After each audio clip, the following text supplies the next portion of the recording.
Welcome to Progress Theory, a podcast where I explore what it takes for a human being to actually change and transform, in hopes that doing so will help create growth in both my life and yours. Today, I'm going to be exploring the difference between those who recover from addiction versus those who don't. Because addiction is something that has the capacity to completely devastate a human life, if not overcome. And that brings us to the core question of this episode. What is the primary difference between those who live their whole lives enslaved to addiction and those who break free? And this is a question that defined my life for about 8 years. I spent years self-destructing on repeat. I just went through the same cycle over and over and over again, where I allowed my addictive, compulsive urges to destroy my progress and derail everything. And this question was at the forefront of my mind the entire time because I desperately wanted to change. And my inability to caused me to question myself. I thought maybe I don't want to change. Maybe I'm not trying. Maybe it's just me. Maybe I'm the problem. It caused so much confusion and distress. But the entire time that I was self-destructing on repeat, I was focused on this question of what is the thing holding me back? What is the reason that I can't figure out how to overcome this? And what do the people who do overcome this have that I don't? And it is the thing that kept me going because after years of self-destructing over and over and over again, the misery and hopelessness that was created by the thought that I might spend my entire life defined by this, I might spend my entire life allowing addiction to derail me, left me seriously considering whether just ending it was the best option and the only real option. And after years, I tried to really simplify it down. I had a thirst for simplicity. And unfortunately, when it comes to something as complex as addiction, simplicity is not really a realistic component. So I tried to narrow it down to one primary difference. That's what I was looking for the whole time.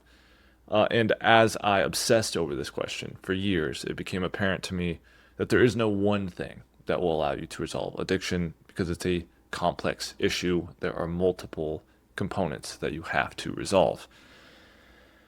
And so I identified at least a couple very crucial components that really helped me move through this process.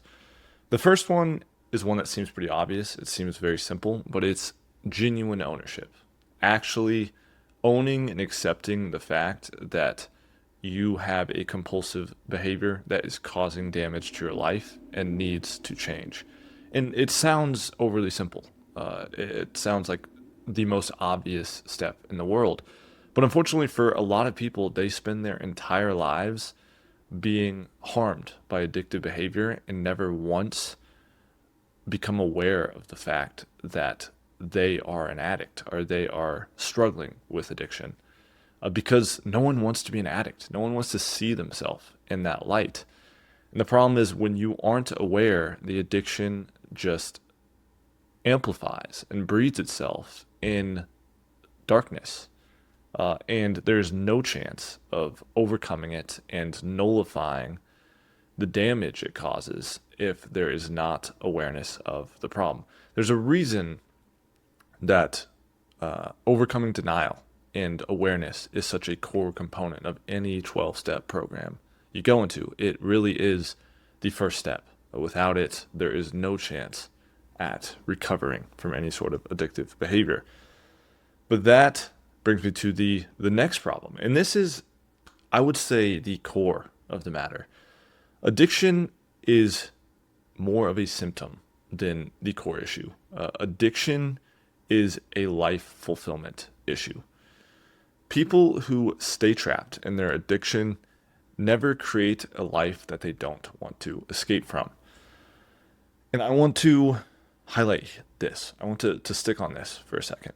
Because addiction at its core is a process in which we are trying to escape some circumstances that are causing us distress, pain, discomfort, or dissatisfaction. It is a attempt to medicate and numb out something in our life that we don't like and that feels intolerable. And so when someone is struggling with addiction, it's not that they just blatantly lack self-control or it's some biological genetic issue that they are predisposed to.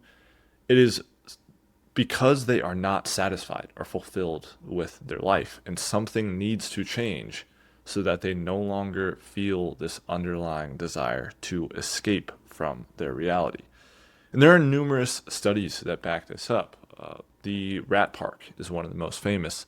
The studies of Vietnam veterans when they returned from Vietnam is another one, where it shows when humans or rats are put in a society or a life that they actually find fulfilling, addiction rates plummet. But when they are put in circumstances where their needs are not met, and they are not satisfied, almost universally they become addicted. Life satisfaction is the core of addiction, and that until that is figured out, someone is guaranteed to struggle with addiction recovery. But that also in itself is not enough, because the most insidious component of addiction is shame. And this is one that took me a very long time to really start working through. Many people, I think, never break through this part of it. And this is the thing that really keeps them trapped. Because addictive behavior really takes off. It really starts to spiral out of control once the addictions themselves, once the behavior you're engaging in start causing the life circumstances that you feel you need to escape from. And this was very clear in my own life. A lot of my addictive behavior, at first, I wasn't even aware of them as an issue. So they were causing problems, they were operating in the background, but they weren't spiraling out of control because the addictions themselves were not yet causing the negative emotions that I couldn't tolerate. But as soon as I started trying to stop doing the things and realized I can't, it made me feel weak and pathetic and powerless. I felt like I had no control. I started to constantly feel like I was betraying myself. I didn't think I could trust myself. I felt deeply ashamed of who I was.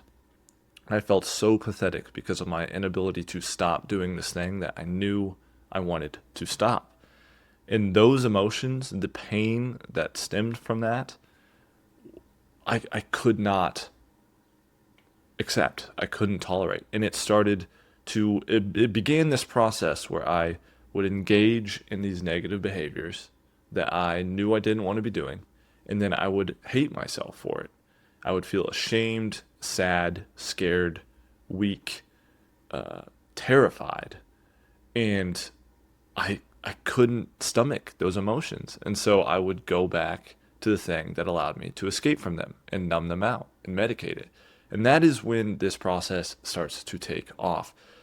Is you keep doing this behavior that you know you don't want to be doing, and then you absolutely hate yourself for it.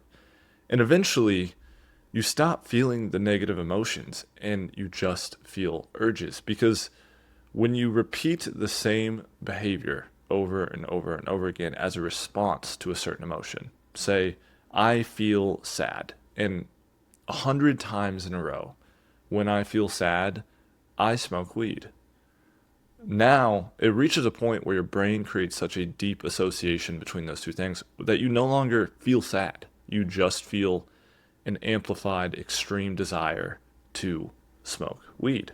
And that happens with any behavior. The associations that get created over time make it so that you no longer feel emotions like a normal person, and instead you just feel these extreme amplified urges to engage in self-destructive behavior. And so breaking through this shame is a key component. You have to learn to break out of that loop by staying extremely compassionate with yourself throughout the process. For me, overcoming the self hatred, I think that was the most crucial step that really let me move forward. Because for years, I was so disgusted with who I was. I was so ashamed of who I was that I genuinely hated myself. And the pain that caused kept me trapped. I had no chance of escaping until I was able to work through that. But the shame that we just talked about, it extends even further. It goes to the last core point here. Giving into addictive behaviors over time start to create and reinforce very negative, limiting beliefs about who you are. As you keep engaging in addictive behavior, as you keep doing something that you know you don't want to be doing, you start to reinforce this identity that you are not someone who follows through on what you say you're going to do. You are not someone who has the ability to control yourself. You are an addict. And I experienced this firsthand. Again, like I said, in this process, it started as just these behaviors going on in the background, but there was no desire to stop. And then once I had a clear desire to stop and I couldn't, then I became terrified. Then I became very ashamed. And after years of trying to stop, failing, giving up, spiraling out of control, and resetting, and going through this process again and again, my whole sense of identity just became Garrett the addict. I was someone who couldn't control myself.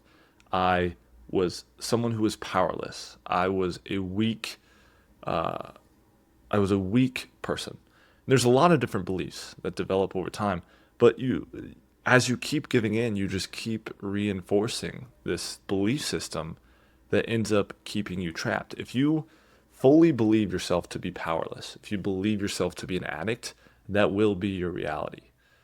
And breaking through those beliefs takes a lot of time and effort because those beliefs are there for a reason. They are a response to the things you keep doing on repeat. And so, kind of working through that and effectively removing those beliefs, I think some people just are never able to do so. They're never able to break out of the mental prison that they're stuck in. And so their identity stays centered around addiction for the entirety of their lives. And even when they start to recover successfully, they never break out of this idea that they are an addict, they are powerless, they will never change. And so, no matter how successful their attempt seems to be, they fall back into it. I think people who are able to effectively break out of their addictive behaviors for good, they don't just stop engaging in the behavior, but they completely shift how they perceive themselves. Their beliefs about who they are change so that it's no longer they are a recovering addict. Addiction is just no longer a part of their identity. And this question was extremely important to me. This, like I said, defined my life. I was obsessed with this question for a very long time. But it is not just important in my life. It's becoming pretty obvious to me that we are becoming a society that is increasingly enslaved to addiction. You and I are constantly exposed to a wide range of different things around us that we can become addicted to. We aren't just exposed to these things, but they are pushed on us. They are marketed towards us. We are battling companies and forces that want us to be addicted because it is beneficial for them. And so it is easier than ever to fall into addiction. And I think it's extremely easy to think of addiction, think of that term, and immediately imagine a hardcore drug addict or a raging alcoholic or someone that has thrown their whole life away because of extreme gambling problems. But the reality is, extreme addictions are not the only ones that cause very real harm. And I think the reason most of us naturally gravitate towards that image of addiction is because it allows us to project outwards instead of owning the fact that we have our own addictive tendencies. Addiction can just be the fact that you keep overeating, even though you have set a goal of losing weight, or you stayed up 2 hours late when you work the next day, and you are continuously tired because you just binge watch one or two more episodes every night. Or it could be you are supposed to go pick up your kids and you are 20 minutes late because you spent time just doom scrolling and you lost track of time, or you convince yourself just one more, just one more. Addiction does not have to be catastrophic to cause damage. And I would encourage you, if you're listening to this, to ask yourself, what behaviors am I recurrently engaging in that are causing damage, or that I am doing more than I should? And take it one step further. What might I be trying to escape from by doing these behaviors? What emotions am I unable to tolerate? What circumstances in my life are causing me dissatisfaction? In this question, like I said, it's very difficult to answer it cleanly because addiction is extremely complex. I try my best to identify one question for one problem that has one solution in these episodes. And it was hard to do with this question because addiction just cannot be simplified down to one solution. And by no means would I say that I have entirely broken free from addiction in my life. I still have urges that I have to use tools to overcome. I found that as I've removed the more extreme addictions from my life, they are often replaced by more subtle forms of compulsion. It is a part of human nature. It is a glitch of the brain, and I don't think any of us are ever going to be completely immune, no matter how much we understand this process. But I have reached a point in my life where I have very intentionally and systematically removed 5 behaviors that were causing extreme destruction and that consumed my life for years, completely defined my identity. It completely derailed everything. And I've reached a point where I have effectively removed these. These no longer cause damage. They don't get in the way of my progress anymore. And I did this using the same principles. And I think the first step can be broken down into 2 important components here. And the first has everything to do with shame. Because shame relinquishment really is something that has to happen for recovery to begin. I had to be very intentional and deliberate every single time I gave in about practicing self-love and self-compassion. And I know that was something I was very hesitant to even say for a long time. It felt super gimmicky and cringy to me to practice self-love. But it is important because when I would give in, I would hate myself deeply. And by doing that, I would just get myself trapped in this cycle where I would lose days and weeks and months to just all out addictive spirals. And learning to respond to failure and respond to giving in to something I felt ashamed of by telling myself that I am not broken and I am worthy of love. I love myself anyways. I deserve compassion and empathy, and grounding myself in the fact that I'm not doing this because I'm weak or selfish or broken. I'm doing this because I'm in pain and I'm suffering and I'm trying to escape from that pain and suffering, you have to develop this level of compassion so that you break through the positive feedback loop that forms between the addictive behavior and the emotional response to the addictive behavior. And I did this very intentionally with self-talk. After I would give in, I would sometimes just do it where I was, sometimes go to the mirror, look myself in the eye, and tell myself very intentional messages. But I also went to the extreme of recording myself talking when I was in a more grounded state so that I always had something I could listen to ground myself and remind myself of the reality that this is not like I have to stop hating myself. I have to, even if I want to shame myself and judge myself, I have to be intentionally compassionate. And then the next step was recovery questions.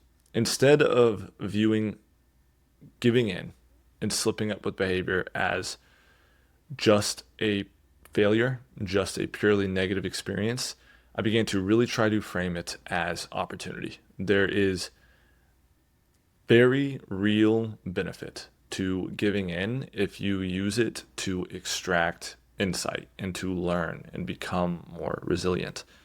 So I started analyzing my behavior with curiosity instead of judgment, with the hopes that doing so would allow me to start to identify the underlying factors that were actually driving my desire to escape. So I would try to figure out, was it an emotion that led me to act out? And if it was an emotion, what was causing the emotion and how can I remove that or change it? Was it a thought pattern? And if it was a thought pattern that led to me acting out, how can I be better at identifying when I'm experiencing that thought and replace it with a better one? Was it some environmental factor? Was it a person or an event that triggered it? And if it was, how do I adjust my environment to remove or reduce that thing so that the trigger is no longer present? And I did this by asking questions after I gave up and writing out my answers, like, what emotions did I feel prior to giving in? What thoughts made giving in feel justified or worthwhile? What environmental factors played a part in giving in? What changes can I make to my life or my boundaries to reduce my desire to escape in the future?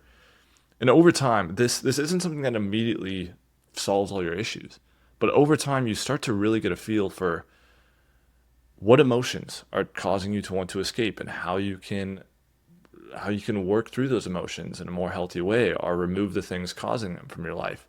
What thoughts are recurrently the problem and how you can identify them and change them to healthier thoughts and how you can shift your environment. And over time, I used all this information to create a life I no longer wanted to escape from.